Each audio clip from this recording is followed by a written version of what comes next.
What's going on, guys? So I want to do an off-schedule video real quick for a couple reasons. Number one, I just want to say thank you to all of you guys who have subscribed to my channel, who have provided feedback, who have asked questions, who have given suggestions. I mean, what a great environment. I truly, truly enjoy the collaboration between everyone and the thoughts and the ideas and the feedback. There are some negative ones, and that happens, but you know, for the most part, that's okay, and it helps me become a better content creator and be able to show more stuff that you guys are interested in. So I just want to take a minute and say thank you all very much to each and every one of you for those contributions and that effort and putting up with me because you know, we're all learning together, and I think it's important that we continue to do so and know that it's okay that we're going to make mistakes, and as long as we get through them and fix them, it's good to go. But everyone can do this stuff. It just takes some time and some patience and documentation and some guidance. So thank you all for everything and all your support. I hope you continue to find usefulness in my channel and the things that I work on, and it benefits you. I try to keep it a little varied and share some different things and viewpoints on what I like to do and what I work on and all that kind of stuff. So just wanted to share that real quick. The second thing I wanted to cover is to give an update on the LRST. So for those of you that may or may not be following my Instagram channel, you may want to join that up because I do provide more frequent updates on that because it's easier and it's quicker, and I don't have to go through and do a video on it and give, you know, blanket information on that area, which is a lot easier to update. So as you know, there's been some challenges with it. You know, it started out with new bike, new project, everything was kosher, and then we ran into an issue with the Vance & Hines air cleaner leaking like immediately, 14 miles or so, and troubleshot with Vance & Hines. Great company, did a great job in trying to fix the issue.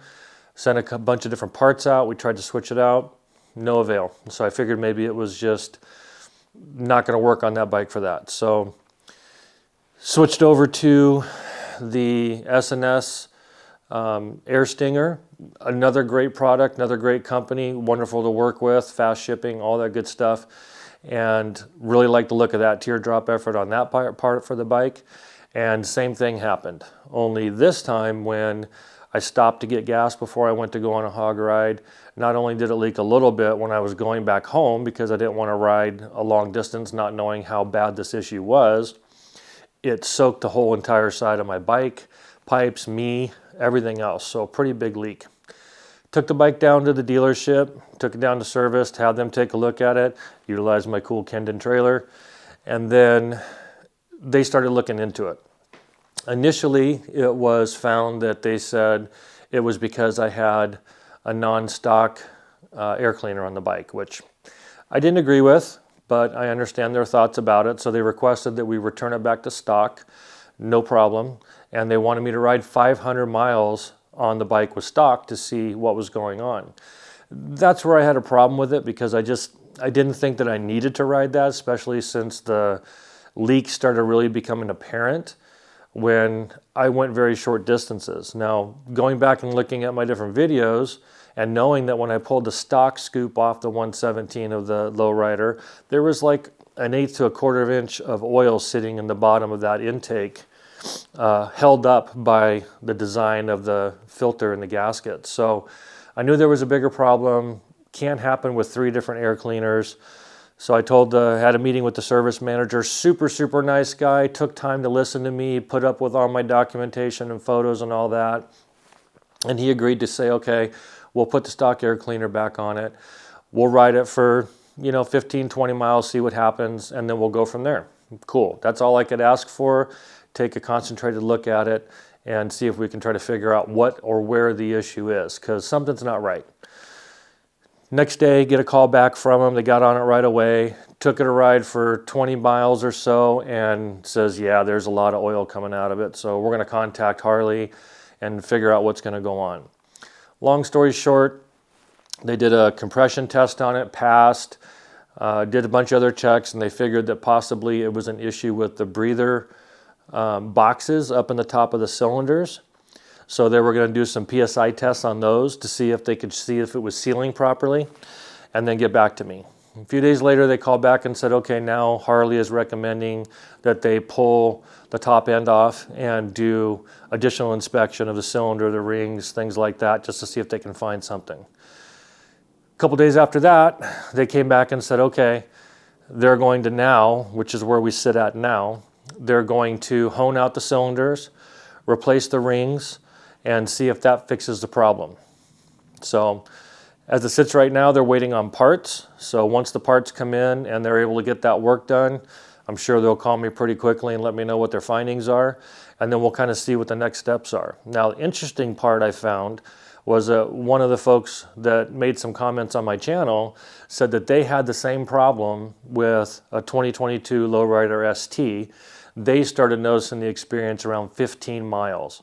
Now, I had a little bit more on mine. It's got about 600 miles on it, but there was a lot of work that I did on the bike, so barely kind of rode it and didn't change the air cleaner out until well into the mileage, because I was doing other things like forward controls and pegs and pipes and all these different things. So once I realized that that was the issue, then we took it and did service. Now, the way this gentleman explained it was they did all the stuff they're doing now, rebuilt the top end, all this different stuff, and turned out that they couldn't figure out what the issue was. What he ended up getting done is they ended up buying the bike back, and then he had to order another one, because this was a while ago, and wait for it to come in, and then this bike that he's got now is fine, no issues whatsoever. So I don't know if that's the path I'm heading towards, or if that's what they're going to find out. We won't know until they finish their tests. Hopefully it won't become to that, because there's a lot of stuff I have to unwind on that bike before I'll let it go back in, and got to return it to stock with all the stuff that I've done.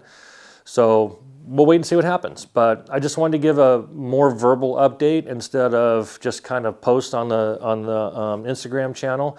But do go and subscribe. At the top of my banner, there's a link that says Instagram. Go subscribe to that, and that way you see more constant updates a little more frequently.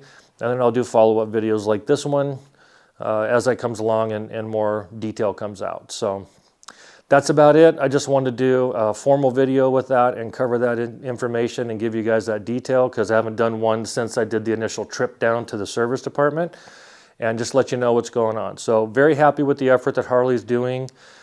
Service manager is outstanding. The team's working, doing their best to try to figure out. They're collaborating with the mothership, you know, at the Harley main office and all that stuff, and those engineers. So I can't ask for more than that, and hopefully we get a solution here soon and I can ride my bike, because it sucks having a brand new bike and not being able to ride it more than 10 miles without it leaking all over the place, and then 10, 14 miles back and I'm soaked. You know, it's just, it's not a good experience at all. So hopefully we'll get a solution soon. I will keep you updated. And once again, thank you all very much for all your effort, all your support, all your comments, and putting up with me and the things that I do on this channel. So be good humans. We'll see you on the next one, and more to come. Take care.